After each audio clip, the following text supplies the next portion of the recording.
Hi, I'm Neil with Silverado, and today I'm going to show you how to change the front wheel bearing on this 2008 Chevrolet Suburban. First, I'm going to demonstrate how to diagnose a faulty wheel bearing. With the wheel jacked up, grab it at the 12 and 6 o'clock positions and give it a good shake. The wheel should also consistently shake at the 3 o'clock and 9 o'clock positions. If there's a problem related to the steering linkage, the wheel will only shake left to right and not up and down.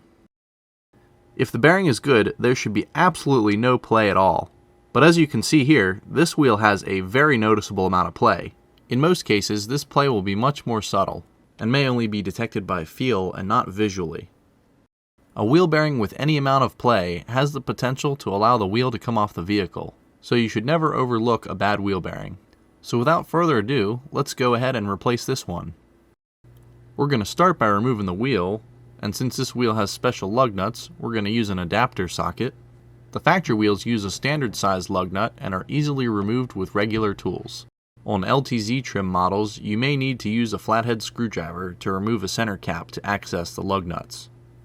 Next, go ahead and remove the entire brake caliper assembly, and support it in a way that the brake hose is not supporting any weight or is stressed. Now we'll remove the brake rotor, and to do that we'll remove this hold down screw. We'll remove this center nut which holds the spindle to the axle in the event of a wheel bearing failure. On a traditional freewheel spindle, this would free the spindle from the axle assembly, but on this drive wheel assembly we'll have to remove a few more bolts. Around back there are 3 15mm bolts that hold the spindle bearing assembly to the steering knuckle. So we'll go ahead and remove those now.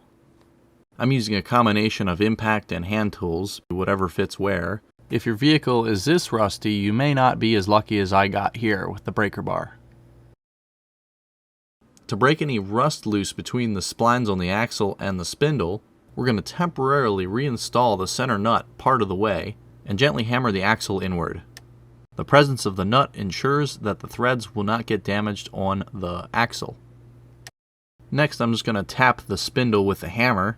This will break any rust loose that's binding the spindle to the knuckle.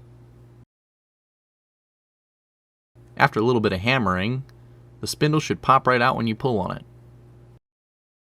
But before we completely remove it, we have to disconnect the ABS sensor line. Once it's disconnected, go ahead and pull all the old wiring out.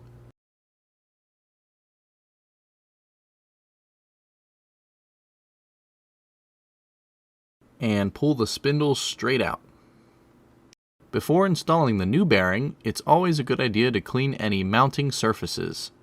This will ensure that the part sits flush and make future removal for repairs much easier. Next, go ahead and apply some high temperature or wheel bearing grease to the splines on the axle, as well as the inside of the bore for the spindle assembly. While the step isn't necessarily required, you'll thank yourself later if you have to take anything apart. Next, we're going to route the ABS sensor line and reinstall the dust shield for the brake rotor. The dust cover has an indent that lines up with the steering tie rod. The wiring is pretty self-explanatory. There are only so many clips and only so many holes, so the wire can really only go on one way. After the wire is in place, you can go ahead and install your 3 bolts that hold the spindle assembly on, and be sure to torque them to proper spec. After those 3 bolts are secure, go ahead and reinstall your center nut. Once that nut is hand threaded, you can use an impact wrench to secure it. Next, we'll reinstall the brake rotor and the security screw, and reinstall the remaining brake hardware as it came off. Finally, throw the wheel back on, and that's all there is to it. And of course, don't forget to torque your lugs to proper spec. Once that's all together, just take the vehicle for a quick test drive, make sure everything sounds correct, make sure there's no more bearing noise, and if there's no longer any objectionable noises, you should be good to go. Thanks for watching. If you liked this video, or it helped you out, be sure to give us a thumbs up. If you have any questions, be sure to leave us a comment. Also, don't forget to share and subscribe for more content. Viewer engagement gives us the ability to help people like you. And as always, happy motoring.